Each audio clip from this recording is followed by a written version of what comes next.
जय श्री कृष्णा। आप सभी कैसे हैं? ठीक है। तो आज की क्लास में हम क्या पढ़ेंगे? आज की क्लास में हम पढ़ेंगे सेट 5, हमारा हिंदी का होगा। ठीक है, तो चलो देखते हैं। ये कुछ आपका पैराग्राफ दिया हुआ है। ठीक है, कोई पेड़ दिख रहा है ना, विजुअल है?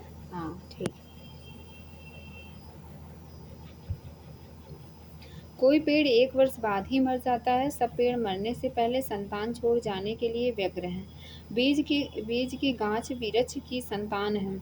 बीज की सुरक्षा व सार संभाल के लिए पेड़ फूल की पंखुड़ियों से घिरा एक छोटा सा घर तैयार करता है। फूलों से आच्छादित होने पर पेड़ कितना सुंदर दिखलाई पड़ता है। फूल की तरह सुंदर सुंदर चीज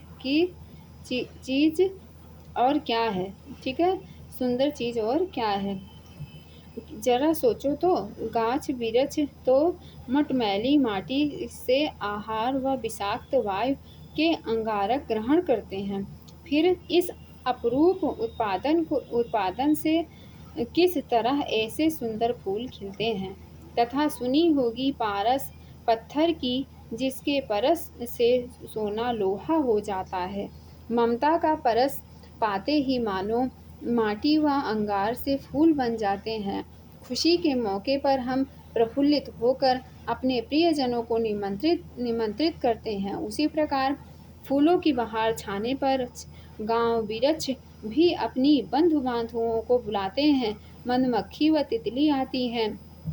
पतंगों पक्षियों के डर से दिन में बाहर नहीं निकलते हैं। शाम होते ही उन्हें बुलाने की खातिर फल चारों तरफ सुगंध फैला देते हैं। ये हमारा पैराग्राफ है। इस जैसे एक पैराग्राफ दिया होता है, उसमें से हमें क्या करना होता है, कुछ क्वेश्चन दिए होते हैं, उनको निकालना, उनका आंसर ढूंढना होता है। ठीक है, तो चलिए देखते हैं। फूल की तरह सुंदर चीज क्या है? सुंदर चीज और क्या है? गद्यांश में फूलों को सुंदर कहा गया है, क्यों? वह गाछ वृक्ष की संतान है। वह पेड़ की सुंदरता प्रदान करते हैं। असुंदर वस्तुओं से जीवन प्राप्त करते हैं। कैसे जीवन प्राप्त करते हैं? असुंदर जीवन वस्तुओं से जीवन प्राप्त करते हैं। फूल फूल शाम होते ही चारों तरफ अपनी सुगंध किस लिए फैला देते हैं? आपने देखा, अभी पैराग्राफ में आया था। ठीक है, अपनी बांधवों को क्या करते हैं? बुलाते हैं ना। तो पतंगों को आमंत्रित करने के लिए फूल शाम होते ही चारों तरफ अपनी क्या कर देते हैं? सुगंध फैला देते हैं। लास्ट की पैराग्राफ में ही दिया हुआ है। ठीक है, पेड़ अपनी संतान छोड़ जाने के लिए क्यों व्यग्र होते हैं? अपना प्रभुत्व जमाए रखने के लिए, जीवन की निरंतरता बनाए के रखने के लिए, कि मनुष्यों को लकड़ी देने के लिए, अपनी संतान का भला करने के लिए। तो राइट आंसर हमारा क्या है? जीवन की निरंतरता बनाने के लिए। जैसे हमारे में भी संतानों की उत्पत्ति इसलिए की जाती है कि जीवन की निरंतरता बनी रहे। ठीक है, जीवन की निरंतरता को बनाए रखने के लिए संतानोत्पत्ति की जाती है। ठीक है, कि पीढ़ी दर पीढ़ी चलती रहे। और क्वेश्चन नंबर 94, विषाक्त वायु के अंगारक ग्रहण करते हैं। अंगारक शब्द किसके लिए प्रयुक्त किया गया है? कार्बन डाइऑक्साइड के लिए। ठीक है, क्योंकि जो हमारे पौधे होते हैं, पेड़ पौधे होते हैं, वो कार्बन डाइऑक्साइड गैस लेते हैं और हमारे लिए जीवनदायिनी गैस ऑक्सीजन ग्रहण करते हैं। जीवन के लिए पारस मणि की संज्ञा किसे दी गई है? ममता स्नेह को, कि मिट्टी वायु को, कि आहार जल को, कि गाछ वृक्ष को? तो हमें ममता स्नेह किसके लिए दी गई है? जीवन के लिए पारस मणि की संज्ञा दी गई है। परस का अर्थ होता है स्पर्श। परस का अर्थ होता है क्या? स्पर्श से, सामीप्य से, संगीत से, सहयोग से। नहीं, हमारा परस का अर्थ स्पर्श से होता है। समीप्य का अर्थ क्या होता है? पास या निकट। ठीक है, पास या निकट। सहयोग का मतलब क्या होता है? सहायता या साथ मिलकर काम करना। संगत का मतलब क्या होता है? मेल मिलाप या संगत होने का भाव। ठीक है, अपरूप विशेषण किसके लिए प्रयुक्त हुआ है? अपरूप विशेषण मिट्टी के लिए प्रयोग किया गया है वाक्य में। ठीक है, किसके लिए प्रयोग किया गया है? मिट्टी के लिए प्रयोग किया गया है। ठीक, प्रफुल्लित में प्रत्यय क्या है? इति प्रत्यय। प्रफुल्लित में इति प्रत्यय। प्रफुल्ल प्रफुल्ल, प्रफुल्ल क्या है? मूल शब्द है। प्रफुल्ल हमारा कैसा शब्द है? मूल शब्द है। और इति शब्द क्या है? प्रत्यय है। इति क्या हुआ? लास्ट में आके जुड़ गया, मतलब बाद के शब्द में आके जुड़ गया। जो शब्द बाद में जुड़े हैं वो क्या होते हैं? प्रत्यय होते हैं। वो क्या होते हैं? प्रत्यय होते हैं। गाछ वृक्ष से तात्पर्य पेड़ पौधों से है। गाछ वृक्ष से तात्पर्य किसका है? पेड़ पौधों से है। ठीक है। अब यहाँ पे क्या दिया गया? आपको पद्य दिया गया है। जब बहुत सुबह चिड़िया उठ कर कुछ गीत खुशी के गाती हैं, कलियां दरवाजे खोल खोल जब झुरमुट से मुस्काती हैं, खुशबू की लहरें जब घर से बाहर आ दौड़ लगाती हैं, हे जग के सिरहा, हे जग के सिर जनहार प्रभो, अब तब याद तुम्हारी आती है।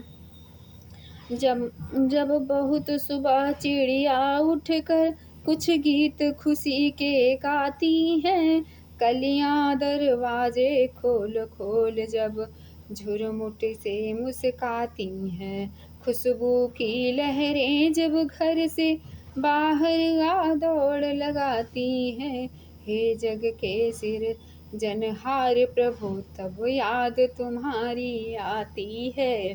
कैसा लगा? चल आगे देख।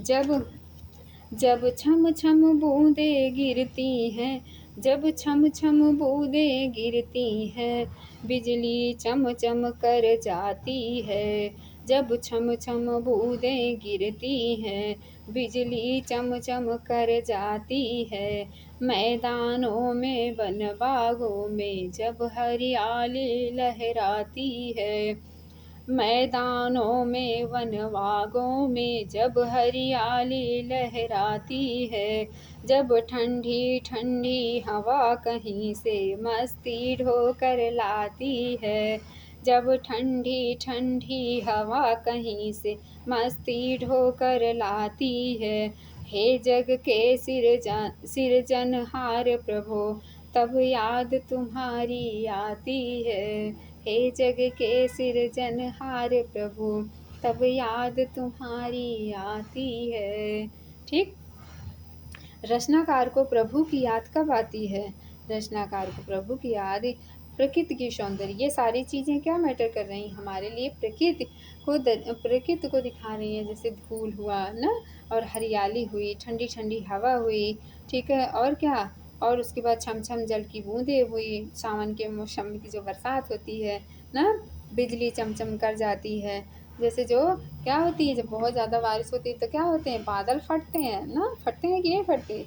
तो वो प्राकृतिक दृश्य है। क्या है? प्राकृतिक दृश्य है। तो रचनाकार को प्रभु की बात क्या याद आती है? क्या प्रभु की याद कब आती है? प्रकृति सौंदर्य को देख करके। ठीक। पद्यांश में प्रगति की किस लीला का उल्लेख नहीं है? हवा का बहना है, कलियों का खिलना है, चिड़ियों का चहकना है, ओस का गिरना नहीं है। ओस का गिरना नहीं है। ठीक। खुशियों के गीत कौन कौन गा रहा है? चिड़िया। खुशियों के गीत देखते नहीं है, चाँ चाँ चाँ चाँ करते रहते हैं ना। ठीक। ठंडी हवाएं अपने साथ क्या लेकर आती हैं? ठंडी हवाएं अपने साथ उल्लास लेके आती हैं। क्या लेके आती हैं बेटा? प्रकाश, समृद्धि, सुगंध नहीं, उल्लास लेके आती हैं। ठीक। किस पंक्ति में मानवीकरण अलंकार है? कलियां दरवाजे खोल खोल, कलियां दरवाजे खोल खोल। कैसे जानेंगे? कलियां दरवाजे खोल खोल में मानवीकरण अलंकार है। जो किसी वस्तु को अलंकृत करे वह अलंकार है। जो किसी वस्तु को क्या करे? अलंकृत करे। ठीक है, खोल खोल। ठीक। तो यहाँ पे क्या होगा? मानवीकरण अलंकार होगा। रचनाकार प्रकृति के सौंदर्य को देखकर क्या करता है? चमत्कृत है, मतलब आश्चर्यचकित है। कैसा है? आश्चर्यचकित है। ठीक है। बच्चों में मातृभाषा के विकार को सामान्यतः माना जाता है क्या? भाषा अर्जन। भाषा अर्जन क्या माना जाता है? भाषा अर्जन। भाषा सीखना मतलब भाषा अर्जन मतलब भाषा को ग्रहण करना। ठीक।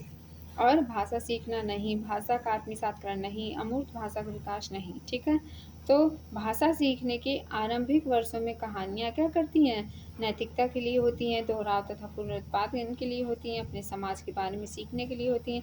भाषा सिखाने के लिए प्रयोग की जाती हैं। कैसे करी जाती हैं, भाषा सिखाने के लिए प्रयोग किए जाते हैं। ठीक है, एक शिक्षिका कक्षा 5 में अच्छा, सुंदर, बुरा, रंगीन, बुरा, युवा आदि शब्दों वाले बहुत से वाक्य देती है और जब शिक्षिका इन शब्दों पर ध्यान देती है जिन्हें वह विशेषता बताने वाले शब्द का नाम देती है, बाद में उन्हें और अधिक शब्द देती है। इन सब विशेषता बताने वाले शब्दों, विशेषता जहाँ बताया जाए वहाँ क्या होता है, और फिर आगे क्या कर रहे हैं देखो, उन्हें अधिक शब्द देती है और इन विशेषता बताने वाले शब्दों का प्रयोग करने के लिए कहती है और शिक्षार्थियों को का ध्यान आकर्षित करती है तथा कहती है कि ये शब्द विशेषण कहलाते हैं। यह रणनीति क्या कहलाई, यह रणनीति आपकी सचेतना में बुद्धि करना कहलाई। ठीक है, क्योंकि वो लड़की पहले से ही शब्दों का ऐसे प्रयोग कर रही थी जो विशेषता बताने वाले हैं, तो उन्होंने क्या किया और सारे शब्द विशेषता बताने वाले दे दिए।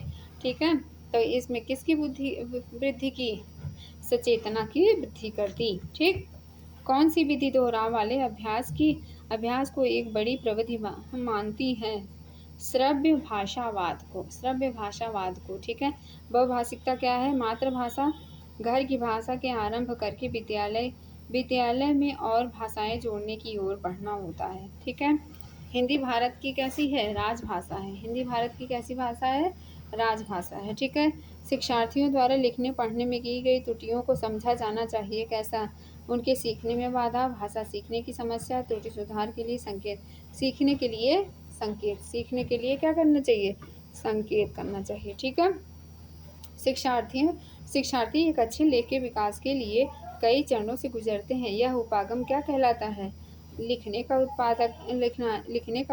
उपागम या राजकीय लेखन या अध्ययन कौशल। तो राइट आंसर हमारा होगा लेखन का प्रक्रिया उपागम। लेखन का क्या होगा, प्रक्रिया उपागम होगा। ठीक है, क्वेश्चन नंबर 114, अपने प्रारंभिक वर्षों में बच्चे दीवार, फर्श और कापी उत्तर पुस्तिका में आड़ी तिरछी रेखाएं बनाते हैं। भाषा सीखने की अवस्था क्या कहलाती है, प्रारंभिक साक्षरता कहलाती है। क्या कहलाती है, प्रारंभिक साक्षरता कहलाती है। ठीक है, आड़ी तिरछी लाइनें बना करके बच्चे जो सीखते हैं, मतलब कहीं भी लिखने का प्रयास करते हैं, कुछ भी जो उनको समझ आता है तो आड़ी तिरछी बनाते हैं, तो भाषा सीखने की अवस्था होती है। ठीक है, निम्नलिखित में से कौन सा भाषा का आकलन है, लिखित परीक्षाएं, अवधि के अंत में परीक्षा, रचनात्मक आकलन या संकलात्मक आकलन।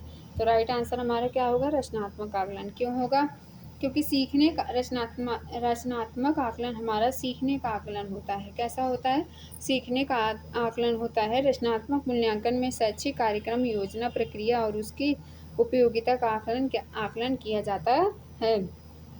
यदि एक बालक किसी एक भाषा का अच्छा पाठक, अच्छी पाठिका है, तो वह दूसरी अथवा किसी अन्य भाषा का अच्छा पाठक नहीं हो सकती है। तो क्या, जब वह दूसरी अन्य भाषा सीखता है तो उसे जाना जाता है क्या, कौशल का अंतरण, पठन क्षमता, पढ़ने की रणनीति, उच्च स्तरीय कौशल। तो उसे क्या माना जाएगा, कौशल का अंतरण। क्या माना जाएगा, कौशल का अंतरण। अब कौशल अंतरण क्या होता है देखते हैं।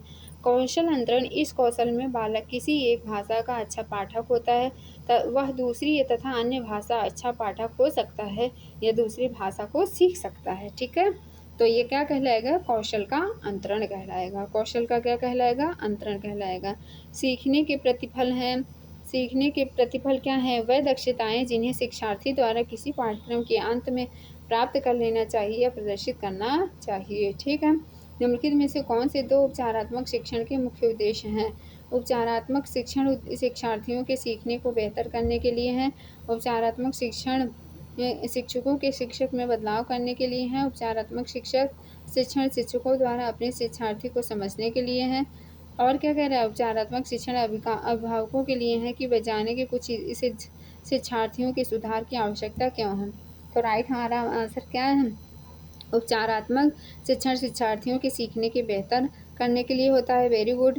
और उपचारात्मक शिक्षण शिक्षकों के शिक्षण में बदलाव करने के लिए होता है हमारा। ठीक है, तो ये दोनों क्या हैं, राइट हैं। क्वेश्चन नंबर 109 एक अध्यापिका ने अपनी कक्षा में 5 समूहों में बांट दिया, जिसमें प्रत्येक समूह में 5 शिक्षार्थी हैं। ठीक है, 5-5 बच्चे हैं, 5 भागों में बांट दिए तथा उन्हें घर, विद्यालय, सड़क, भूमि तथा आकाश शब्दों से संबंधित शब्द ढूंढने के लिए कहा। ठीक है, तो ये क्या कर रही हैं, क्रिएटिविटी करवा रही हैं। कैसे करवा रही हैं, तार्किक सोच को जन्म दे रही हैं। मतलब तो प्रत्येक समूह में 10 से 15 शब्द ढूंढें तथा अन्य समूहों के साथ साझा किए।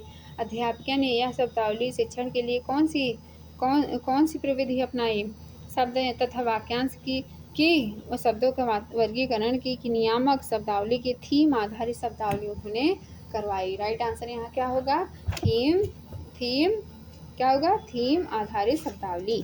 ठीक, क्वेश्चन नंबर 120 सीखने के सिद्धांत के रूप में रचनावाद का क्या विकास है। सीखना व्यक्तिगत विशेषता है, सभी शिक्षार्थी भाषाएं नहीं सीख सकते, ये तो भाई नेगेटिव है। सीखना पूरी तरह से मनोवैज्ञानिक घटना, ये भी गलत है। और सीखना सामाजिक निर्मित है। सीखना कैसा है, क्योंकि सीखने का सिद्धांत के रूप में रचनावाद पर विश्वास करता है, जबकि रचनावाद इस टाइम हमारा क्या है, सीखना सामाजिक निर्मित है। सीखना क्या है, सामाजिक निर्मित है। ठीक है, तो आज की क्लास में यहाँ तक कंप्लीट हुआ।